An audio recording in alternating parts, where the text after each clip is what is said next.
من الجن، اور جب ہم نے پھیر دیا آپ کی طرف جنوں کی ایک جماعت کو، یستمعون القرآن، یسمعون القرآن نہیں فرمایا، یستمعون القرآن، زیادت اللفظ تدل علی زیادت المعنی، پوری توجہ سے قرآن سننے لگے، فلما حضروہ، پس جب حاضر ہوئے اس مقام پر، قالوا انصتوا، آپس میں کہنے لگے چپ چپ، خاموش ہو جاؤ۔ قرآن کا ادب احترام بھی چاہیے۔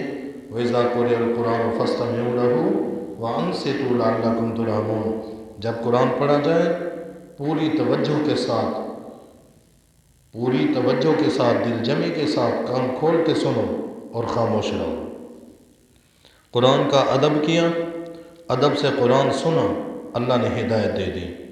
فلما قضی، پس جب قرات پوری ہو گئی، ولوا الی قومہم منذرین، مڑ گئے اپنی قوم کی طرف منذر بن کر، ڈرانے والے، مبلغ بن کر، فوراً ہی جا کر اپنی قوم کو تبلیغ کی۔ اب ذرا دیکھیے، قالوا یا قومنا انا سمعنا کتابا، کہنے لگے وہ، اب اپنی قوم کے پاس چلے گئے، ایمان لے۔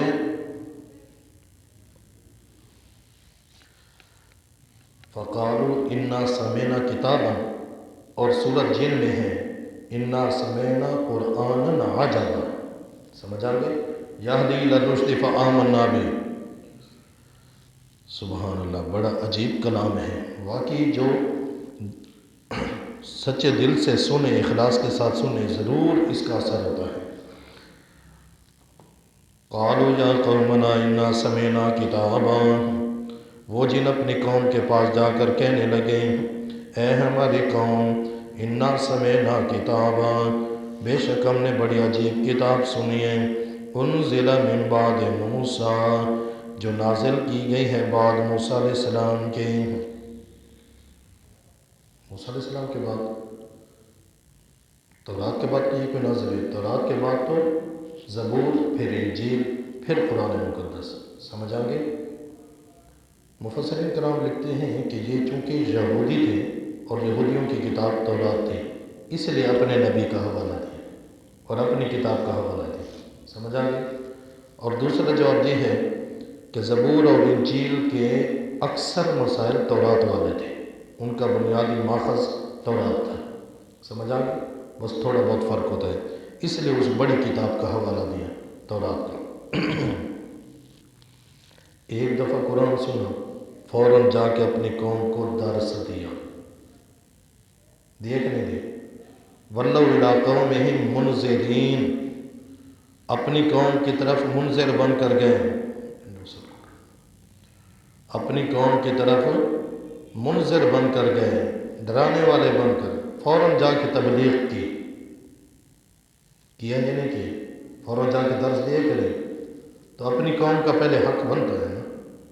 وَأَنذِرْ عَشِيرَتَكَ الْأَقْرَبِينَ، اللہ کریم نے آپ صلی اللہ علیہ وسلم کو بھی یہ حکم دیا ہے، اپنے قریبی رشتہ داروں کو تبلیغ کرو، ڈراؤ۔ پھر لِتُنذِرَ أُمَّ الْقُرَىٰ، اپنی بستی والوں کو ڈراؤ، محلے داروں کو، وَمَنْ حَوْلَهَا، پھر ارد گرد جا کے درس دیا کرو، سمجھ آ گئی؟ تو پہلے اپنے گھر کے اندر، اپنے محلے کے اندر، قوم کے اندر، پھر ارد گرد۔ کتنے سال ہو گئے پڑھتے ہوئے، سمجھ آ گئی؟ حکم بھی یہی ہے۔ اب ذرا دیکھیں سورۃ توبہ کے آخری آیات میں، آخری رکوع کی طرف دیکھیے نا، صفحہ نمبر مختلف ہیں، آیت نمبر دیکھ لینا۔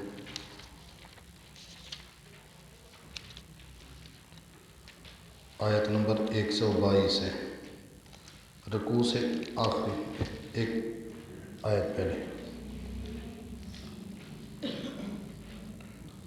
وَلِيُنذِرُوا قَوْمَهُمْ إِذَا رَجَعُوا إِلَيْهِمْ لَعَلَّهُمْ يَحْذَرُونَ، لِيَتَفَقَّهُوا فِي الدِّينِ ہے، رکوع سے اوپر والی آیت، آخری سا ہے آیت کا، لِيَتَفَقَّهُوا فِي الدِّينِ، جو جماعت دین سیکھنے کے لیے آتی ہے، وَلِيُنذِرُوا قَوْمَهُمْ، دین سیکھنے کے بعد، لِيُنذِرُوا قَوْمَهُمْ إِذَا رَجَعُوا إِلَيْهِمْ، چاہیے کہ ڈرائیں اپنی قوم کو، تبلیغ کریں، انذار آگاہ کرنا، تبلیغ کرنا، عذابوں سے ڈرانا، اس کا آسان مفہوم ہے درس قرآن دینا۔ سمجھ آ گئے؟ لِيُنذِرُوا قَوْمَهُمْ إِذَا رَجَعُوا إِلَيْهِمْ، تاکہ ڈرائیں وہ اپنی قوم کو جب وہ واپس لوٹ جائیں طرف ان کے۔ سمجھ آ گئی؟ إِذَا رَجَعُوا إِلَيْهِمْ، یہ دین کی سمجھ بوجھ حاصل کرنے والے طلباء جب اپنی قوم کی طرف واپس لوٹیں، گھر واپس لوٹیں، لِيُنذِرُوا قَوْمَهُمْ، جا کر ان کو تبلیغ کریں، درس دیں، لَعَلَّهُمْ يَحْذَرُونَ، تاکہ وہ قوم والے بھی ڈر جائیں۔ جو طالب علم اس پہ عمل کرتا ہے وہ تو گھر جایا کرے، چھٹی پہ جایا کرے۔ گھر جاتا ہے، چھٹی پہ جاتا ہے اور لِيُنذِرُوا قَوْمَهُمْ نہیں کرتا، سمجھ آ گئی؟ پھر اس سے تو وہ جن بھی افضل ہیں جنہوں نے صرف ایک مرتبہ قرآن سنا ہے، جا کر فوراً درس قرآن دے دی، ان کو بھی دعوت دے دی۔ کب سے قرآن پڑھ رہے ہیں، سن رہے ہیں، کبھی ایک درس نہیں دیا، ایسے نہیں، پھر تو تم سے جن بھی افضل ہے۔ لِيُنذِرُوا قَوْمَهُمْ إِذَا رَجَعُوا إِلَيْهِمْ، یہ طالب علموں کے لیے ہے نا، دین کی سمجھ بوجھ حاصل کرنے والے جب إِذَا رَجَعُوا إِلَيْهِمْ، جب اپنی قوم کی طرف واپس جائیں مدرسے سے، لِيُنذِرُوا قَوْمَهُمْ، تو اپنی قوم کو بھی درس دیں، ان کو بھی تبلیغ کریں، لَعَلَّهُمْ يَحْذَرُونَ، تاکہ وہ بھی ڈر جائیں۔ تو اس لیے آج سے وعدہ کریں کہ جب بھی چھٹی پہ جائیں گے فوراً جا کے اپنی مسجدوں میں درس دیں گے، مسجد میں نہ ہو، گھر میں ہو، بیٹھک میں ہو، سمجھ آ گئے؟ لِيُنذِرُوا قَوْمَهُمْ، یہ مسجد کی شرط تو نہیں ہے، ان کو جا کے تبلیغ کرنا ہے، سارے گھر والوں کو اکٹھا کر دو، آؤ بھائی ایک رکوع ترجمے کا سنا دو، ان کو پتہ چل جائے کہ یہ قرآن کیا کہتے ہیں۔ ضروری تو نہیں کہ تم نے ڈیک لگوانی ہے، مجمع اکٹھا کرنا ہے، یہ کر اتمام حجت کرنا ہے، قرآن پہ عمل کرنا ہے، ان کو جا کے جمع کرو، جو اپنے گھر والے ہیں، خاندان والے ہیں، آؤ بھائی میں تمہیں ایک رکوع ترجمے کا سناتا ہوں، ایک رکوع ترجمے کا سنا دو، ان کے دلوں میں بھی شوق پیدا ہو جائے، حقیقت بات ہے۔ پھر تم جب بھی جاؤ گے نہ وہ کہیں گے کہ ہاں بھائی ہمیں قرآن تو سنا، جی عمل کرو گے انشاءاللہ۔ دیکھو نا جنوں کو